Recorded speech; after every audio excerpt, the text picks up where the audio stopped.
Segundo Mateus, Jesus adentra o deserto com o propósito explícito de ser tentado pelo próprio diabo. Enquanto Jesus jejua, uma batalha está prestes a eclodir. Nestes primeiros versículos de Mateus, encontramos informações cruciais. O Espírito Santo guia Jesus, aquele mesmo Espírito que desceu sobre ele durante seu batismo. E agora, esse mesmo Espírito o conduz ao deserto. Mateus, capítulo 13. Mas Jesus respondeu e disse a ele: permite que seja assim agora, pois é assim que devemos cumprir toda a justiça. Então ele permitiu. Depois de ter sido batizado, Jesus emergiu imediatamente da água, e eis que os céus se abriram para ele, e ele viu o Espírito de Deus descendo como uma pomba e pousando sobre ele. E subitamente uma voz veio dos céus dizendo: este é meu Filho amado, em quem estou bem satisfeito. Mateus progressivamente demonstra que o Espírito é o agente pessoal que estará intimamente envolvido em guiar Jesus ao longo de sua vida terrena. Jesus veio para cumprir a vontade do Pai que o enviou, e é o Espírito que o orienta nessa jornada. Assim, Jesus não está apenas no deserto para se comunicar com o Pai, mas também para confrontar o inimigo. Esse mesmo Espírito concederá a Jesus a capacidade de resistir às tentações de Satanás. Embora Herodes tenha sido o primeiro adversário humano de Jesus, a verdade é agora revelada. O verdadeiro adversário é o diabo, ou como ele é posteriormente chamado, Satanás. Isso indica que Jesus é especificamente tentado pelo diabo. O termo grego diabolos, acusador, aparece antes do artigo definido. Isso representa um ser, não uma representação da depravação ou propensão à corrupção. Mateus capítulo 13, versículo 39, Nova Versão Internacional. O inimigo que semeou essas sementes é o próprio diabo. A colheita representa o fim dos tempos, e os ceifeiros são os anjos. Precisamos compreender que o diabo é uma entidade, não uma abstração. O diabo não é uma noção vaga. Como adversário verdadeiro de Deus, o diabo lidera um grupo de poderosas entidades espirituais que trabalham ao seu lado para frustrar os planos de Deus. Efésios, capítulo 2, versículos de 1 a 3, Nova Versão Internacional. E a vocês que estavam mortos em suas transgressões e pecados, nos quais costumavam viver quando seguiam a presente ordem deste mundo e o príncipe do poder do ar, o espírito que agora está atuando nos que vivem na desobediência. Entre eles, também todos nós antes vivíamos, gratificando os desejos da nossa carne, seguindo os seus impulsos e pensamentos. Como os outros, éramos por natureza merecedores da ira. Essa é uma batalha crucial, onde o governante do reino do ar tenta deter o avanço do reino de Deus. A imagem que vemos aqui é consistente com o quadro que vemos em outros lugares da estratégia de Satanás. O inimigo não lançará um ataque frontal. Em vez disso, tentará desviar a atenção com uma série de tentações. O verbo pirazo, que pode significar tentar ou testar, é a raiz da palavra tentado. Uma tentação é um convite para ir contra a vontade de Deus, como Satanás tentará fazer com Jesus. Um teste tenta persuadir uma pessoa a ser fiel à vontade de Deus, na esperança de que a pessoa passe no teste. Tiago, capítulo 1, versículo 13, Nova Versão Internacional. Que ninguém, ao ser tentado, diga: estou sendo tentado por Deus, pois Deus não pode ser tentado pelo mal, e a ninguém tenta. A Escritura é clara de que Deus nunca tenta ninguém a fazer o mal, mas Deus utiliza eventos para testar o caráter ou a determinação de uma pessoa com a intenção deliberada de, fomentando fins positivos, Satanás pretende persuadir Jesus a ir contra a vontade do Pai. Porém, em meio a essas circunstâncias, o Pai transforma a intenção maligna de Satanás em algo bom, fortalecendo Jesus para seu papel messiânico. Em outras palavras, Satanás não age independentemente de Deus, pois Deus controla tanto o tentador quanto as circunstâncias. Deus nunca permitirá que alguém seja tentado além do que é capaz de suportar. 1 Coríntios, capítulo 10, versículo 13. Nenhuma tentação os sobreveio, senão humana, mas fiel é Deus, que vos não deixará tentar acima do que podeis. Antes, com a tentação, dará também o escape, para que a possais suportar. Mateus, capítulo 4, versículos 3 e 4. O tentador, aproximando-se dele, disse: Se és o Filho de Deus, manda que estas pedras se transformem em pães.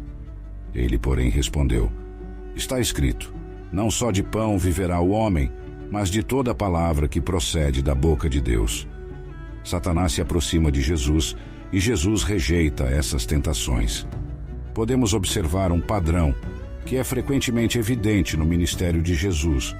Esse padrão também é crucial para a nossa própria resistência à tentação. As primeiras palavras do tentador expressam a natureza das tentações. Se és o Filho de Deus. Essa frase crítica reflete o objetivo geral do tentador de manipular Jesus. Se és o Filho de Deus, manda que essas pedras se transformem em pães. A voz do céu havia recentemente confirmado a identidade e o relacionamento de Jesus como meu filho, a quem eu amo. Satanás não questiona a identidade de Jesus como o Filho de Deus, nem está tentando fazer Jesus questioná-la. Em vez disso, ele tenta fazer Jesus usar de maneira inadequada suas prerrogativas como Filho de Deus. Ele parece estar tocando na identidade de Jesus, quase lisonjeando-o, a fim de enganá-lo a ir contra a vontade do Pai. Por que passar fome se és o Filho de Deus? Apenas transforme essas pedras em pães, algo que você pode fazer, e alimente-se. O tentador parece sugerir que Jesus é capaz de realizar tal milagre, já que posteriormente multiplica pães e peixes para alimentar 5.000 e 4.000 pessoas, respectivamente. Mas não é a vontade de Deus que ele adquira comida miraculosamente aqui. Jesus veio para viver verdadeiramente como um ser humano. A vida, uma vida que inclui os meios normais de aquisição de comida.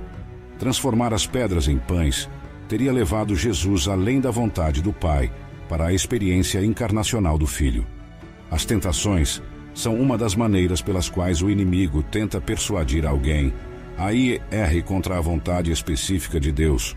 Como resultado, uma tentação nem sempre está tentando persuadir alguém a fazer algo intrinsecamente pecaminoso.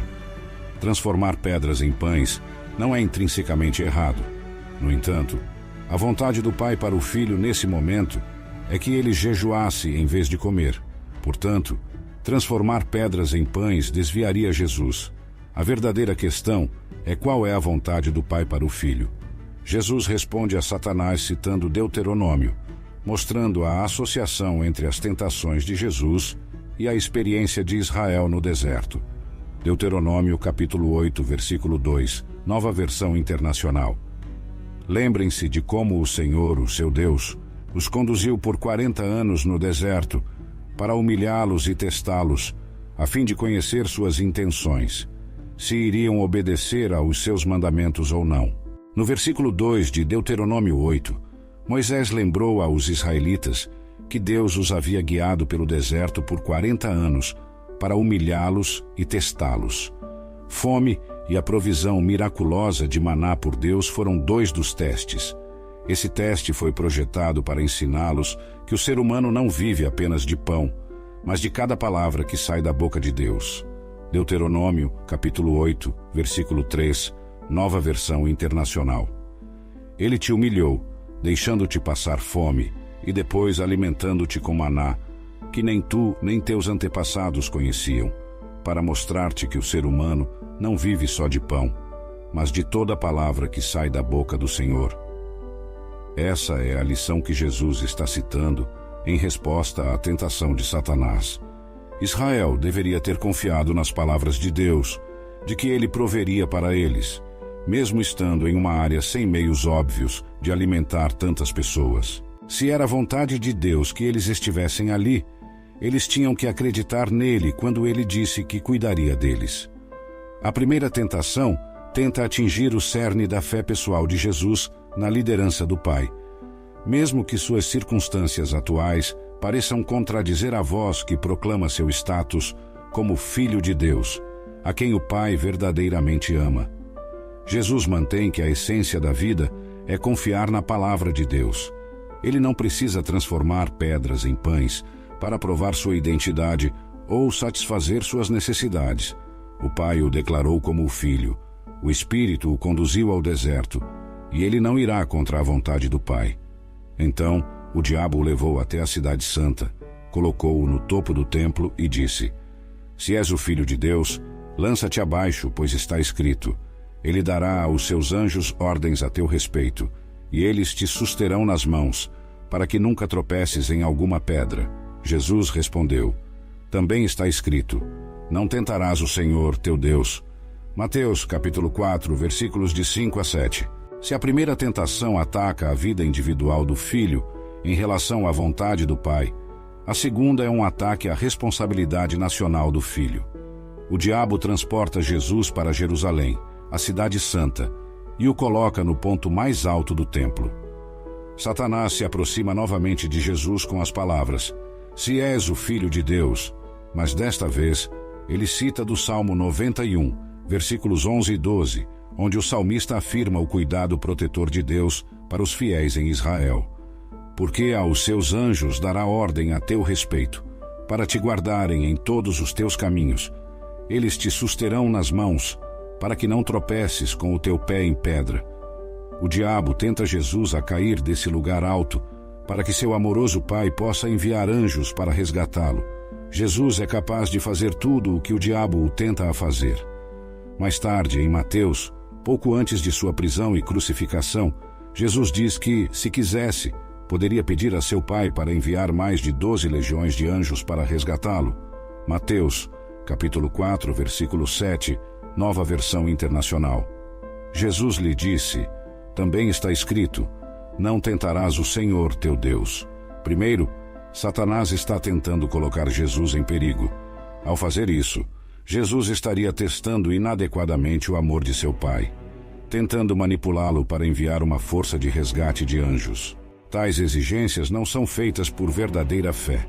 Jesus está sendo pressionado a confirmar sua relação com o Pai. O Pai realmente o ama? Prove isso, enviando ajuda. Novamente, o diabo o levou a um monte muito alto, mostrou-lhe todos os reinos do mundo e sua glória, e disse a ele: Tudo isso te darei se te prostrares e me adorares. Então Jesus lhe disse: Retira-te, Satanás, pois está escrito: Adorarás o Senhor, teu Deus, e só a Ele servirás. Mateus capítulo 8, versículos de 8 a 10. As tentações não têm apenas elementos pessoais e nacionais, mas agora o diabo revela uma dimensão universal também. Ele leva Jesus a um monte alto, mostra-lhe todos os reinos do mundo e sua glória, e depois faz uma oferta surpreendente: Tudo isso te darei se te prostrares e me adorares. Que tentação cruel! Esses reinos são a própria razão pela qual Jesus deixou de lado sua própria glória.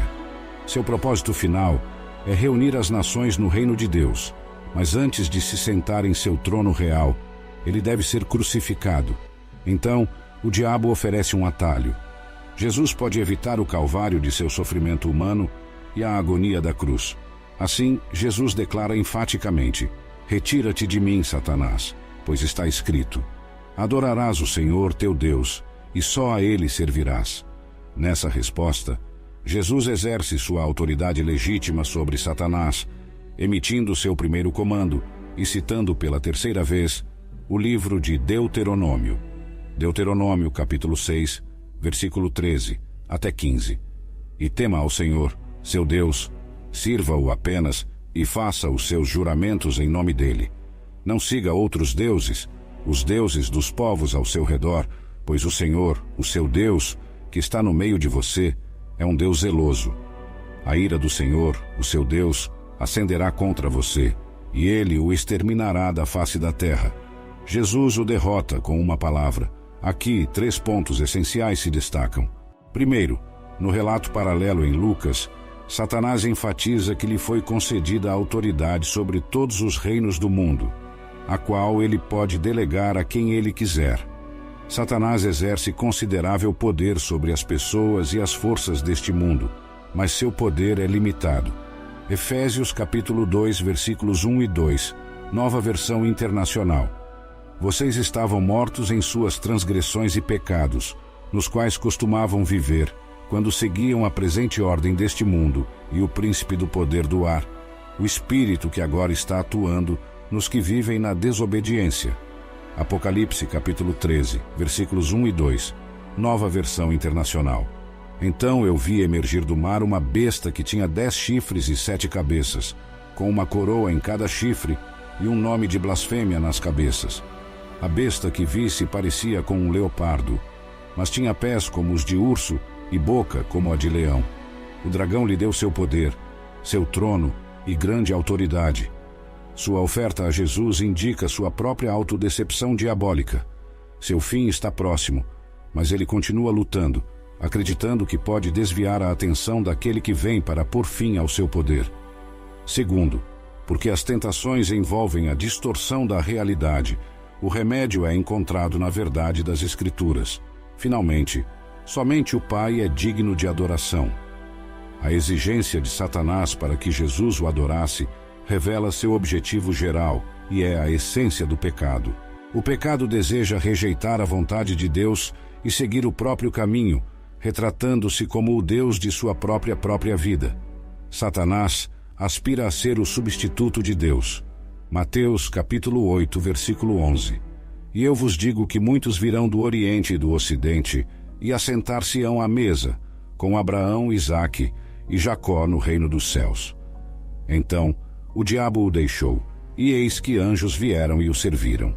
O comentário final de Mateus sobre a história da tentação fornece uma conclusão reconfortante, ao mesmo tempo em que oferece uma visão do panorama mais amplo por trás do conflito de Jesus com Satanás. Então, o diabo o deixou foi o resultado imediato da repreensão de Jesus a Satanás. Embora esta seja apenas o primeiro de muitos ataques a Jesus ao longo de seu ministério, ela estabelece o tom para sua batalha e toda a guerra espiritual. Quaisquer que sejam as circunstâncias ou tentações, Jesus deve permanecer focado na vontade do Pai, resistindo ao assalto do diabo, ao se firmar na verdade de Deus, fazendo com que Satanás fuja. Mateus diz: "E eis que anjos vieram e o serviram." Este comentário indica a importância cósmica da cena que acabou de ocorrer. O Filho começou a invasão do domínio de Satanás. Vemos em Hebreus capítulo 1, versículo 6. E novamente, quando introduz o primogênito no mundo, diz: "E todos os anjos de Deus o adorem." Essa é uma vitória significativa na batalha cósmica e, em última análise, resultará na derrota de todo o mal e no estabelecimento do reinado de Deus em todo o universo. A importância é reconhecida em todo o céu, e os anjos servem o Filho que agora está avançando o reino, logo após seu batismo por João. O Espírito Santo conduziu Jesus ao deserto, lembrando-nos de que parte de sua preparação para o ministério veio de uma experiência no deserto. Uma experiência no deserto quase sempre é citada como parte da preparação de liderança de um líder de qualidade. O diabo tentou Jesus no deserto por 40 dias para ver o que ele abriria mão e como confiaria em Deus para prover. As 3 tentações de Jesus correspondem a 3 tentações que os líderes enfrentam hoje. Primeiro, a tentação de ser autossuficiente, mesmo com necessidades legítimas. Jesus não se tornou controlador, ele tinha fé em Deus. Segundo, a tentação de ser espetacular. Jesus recusou ser um artista surpreendente, ele não realizou ações para se tornar famoso. Terceiro, a tentação de ser poderoso. Jesus não aceitou atalhos para obter poder ou adoração. Como você lida com as tentações da liderança? Examine a estratégia de Jesus para lidar com as tentações comuns de necessidades legítimas, habilidades e fama. Jesus é nosso modelo para vencer a tentação.